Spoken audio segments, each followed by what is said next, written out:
Senhores, como podem ver, estou num local diferente e eu vou contar a história do porquê que eu estou num local diferente. Basicamente, estava em casa, aí eu pensei, cara, eu quero voltar com o Killersons, mas eu quero voltar de um jeito diferente. Eu vou ir pra uma casa que a gente tem numa praia aqui no Rio Grande do Sul, uma praia bosta. Eu vou montar uma fogueira e eu vou contar a história pra vocês com um setup absurdo em volta da fogueira.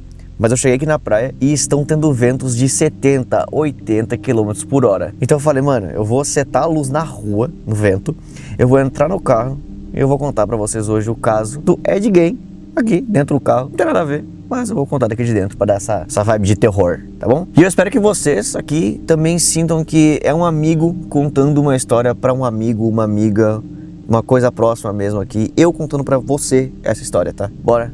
Espero que fiquem tão intrigados quanto eu com essa história, tá? Então, pra começar, eu separei aqui numa ordem pra gente começar mergulhando na cabeça de quem era Ed Gein, o que ele era, o que ele fazia, tá? Ed Gein, o açougueiro de Plainfield, é bem mais do que um assassino em série. Ele é um dos exemplos mais claros de que traumas familiares, repressão religiosa e isolamento podem deformar muito a mente de como um ser humano vai acabar pensando durante a vida dele. Ao ponto de ele chegar a criar um ritualismo, acho que essa é a palavra mesmo. Ó, pensa comigo, lá em Plainfield, em Wisconsin, pensa comigo, lá em Plainfield, em Wisconsin, tá difícil, Wisconsin, ó, pensa comigo, lá em Plainfield, em Wisconsin, vai ficar Wisconsin, são pequenas casas de madeira, campos vazios, é um local bem, parece interiorzão assim, de cidade pequena. E ele cresceu nesse ambiente. Uma mãe extremamente, não é dominadora a palavra, mas uma mãe muito autoritária, que mandava em absolutamente tudo que ele fazia, quem ele gostava, o que ele tinha que gostar. E nenhuma desses jeitos de cuidar dela era um cuidado. Ela era uma mãe completamente irresponsável, que simplesmente não ligava pro próprio filho. Agora eu vou me detalhar ainda mais em relação à infância e à família dele. Mais ou menos ali entre 1906 e 1930. Ele nasceu dia 27 de agosto de 1906, em La Crosse, lá em Wisconsin. O pai dele, George Gein, era um alcoólatra extremamente violento. E sua mãe, Augusta Gein, era absurdamente religiosa, assim, a um ponto absurdo, assim. E seu irmão, Henry Gein, que ficava também sobre as garras da mãe, Augusta. Ele era mais rebelde, tá ligado? Mas, mano, vamos fugir, vamos fazer alguma coisa, vamos sair daqui. Mas ainda assim, ele ainda estava sobre as garras da mãe. Agora vamos se aprofundar ainda mais sobre como era a rotina diária do Ed Gein, tá? Como é que ele acordava, que hora que ele fazia, o que ele sentia. Já que eu tô contando aqui pra vocês de amigo pra amigo, eu vou tentar detalhar como se fosse um livro mesmo. Falando, tipo, mano, às 6 horas ele acordava, ele via tais coisas, ele imaginava tais coisas. Eu tô tentando trazer esse formato e ver se vocês gostam realmente de um amigo contando pra um amigo. E é isso. Bora? Às 6 horas da manhã, o Ed acordava ao som de galos. Ele acordava porque tinha muitos galos na fazenda onde eles moravam. Então ele acordava com o som de galos. Falei 15 vezes já, né? 6h15 mais ou menos, ele tinha uma refeição normal.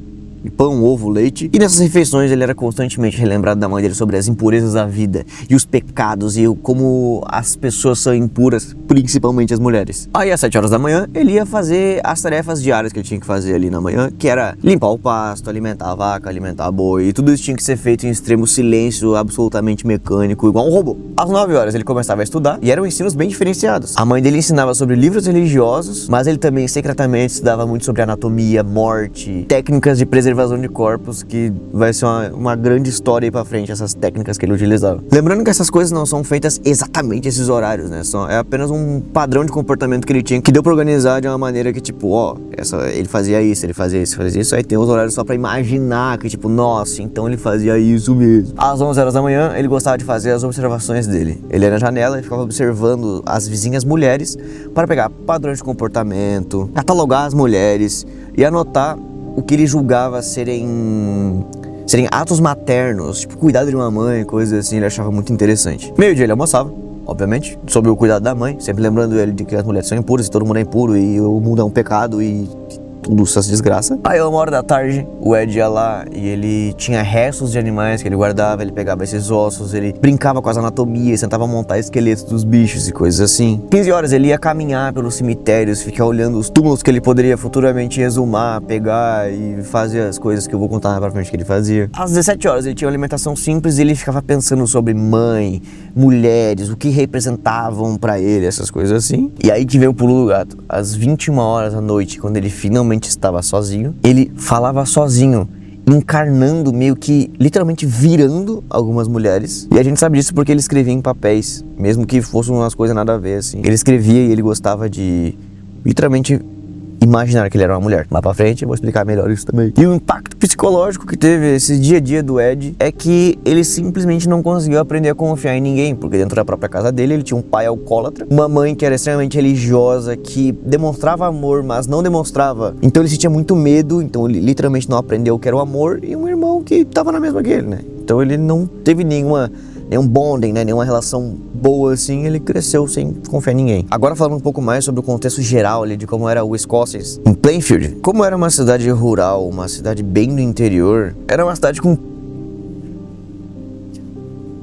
com poucas famílias, e a religião lá já era uma coisa muito forte, já era uma coisa que geralmente todas as pessoas tinham pra si. Só que no Ed Gein especificamente, esse isolamento social em conjunto com a mãe dele, colocando isso na cabeça dele, contribuiu muito com que ele ficasse extremamente obsessivo, uma pessoa extremamente ritualística, assim. Essa era a brisa dele, ele ficou 100% focado nisso, assim, e essa meio que virou a vida dele. Porque ele não tinha amigos, ele não tinha distração, ele não tinha supervisão, ele não tinha nada, ele era só isso o dia inteiro, todos os dias, infinitamente, né? Citando um pouquinho mais sobre como era a vida do Ed antes de ele entrar nos crimes, ali por volta de 1930 a 1945. Então ali entre 30 e 45, o pai e a mãe do Ed vieram a falecer. Ela faleceu de derrame, foi de causas completamente naturais. E também existia suspeita de que ele matou o próprio irmão, porque eles estavam na floresta queimando mato, e daí sumiu o irmão dele e acharam depois de um tempo o irmão dele morto. Foi considerado morto por causa do incêndio, mas ele não estava queimado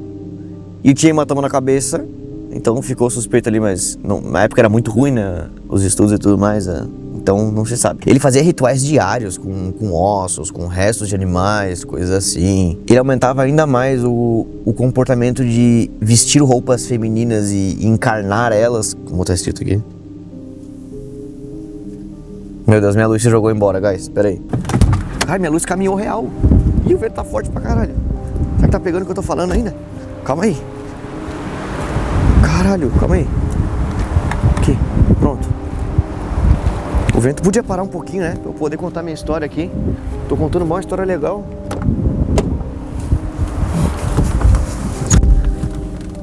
Então ali por volta de 1947 a 1952, o Ed começou a fazer as suas exumações de corpos. No começo, principalmente, que lembravam muito a mãe dele. Fazia um transporte extremamente meticuloso do túmulo até a casa dele. E ele pegava partes do corpo dessas pessoas e ele transformava em objetos que ele utilizava na casa. Abajures, cadeiras, coisas assim. Aqui ó, tem uma lista. Era uma cadeira revestida com pele humana, ficava na sala de estar. Um abajur feito de crânio, ficava no quarto dele. Máscaras, ficava no quarto de fantasia, que ele gostava de se vestir. Sapatos, no armário do celeiro. Várias tigelas de crânio, que ele usava na cozinha para comer cereal, o que quer que fosse. E ele fazia tudo isso nas rotinas de exumações dele, enquanto ele conversava com a mãe dele. Mentalmente, assim, tendo uma conversa nada a ver.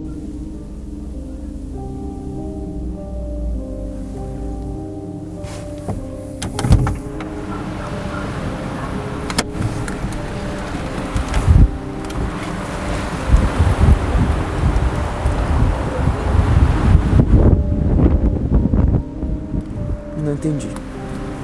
Alguns crimes confirmados que foi o Ed, ou meio suspeitos. Mary Hogan, em 1954, ela simplesmente desapareceu, nunca foi encontrada. E Bernice Warden, em 57, ela foi decapitada e pendurada no celeiro. Crimes suspeitos que eu comentei tinham vários desaparecimentos locais. Tá ligado? É complicado falar que foi ele, mas é o principal suspeito ali, porque o cara fazia essas coisas, né? Quando a Bernice sumiu, a de 57, a segunda, a polícia foi acionada. E quando a polícia foi acionada, eles foram investigar, obviamente, todos os próximos ali e conseguiram chegar no Ed. Eles conseguiram encontrar a fazenda e conseguiram encontrar todos os objetos macabros que ele tinha. Foram crânios, os objetos que eu comentei antes, que eram feitos com peles. Então o Ed confessou tudo o que ele fazia, dizendo data, local, o que ele usava, método de transe, umas coisas assim. Vários psicólogos diagnosticam ele com esquizofrenia e transtorno de personalidade grave. Em 58 ele foi julgado como incapaz e foi enviado ao Central State Hospital. 10 anos depois, em 68, ele foi declarado culpado, teve um julgamento formal e foi transferido para o Mendota State Hospital, passando a vida internado, tendo interações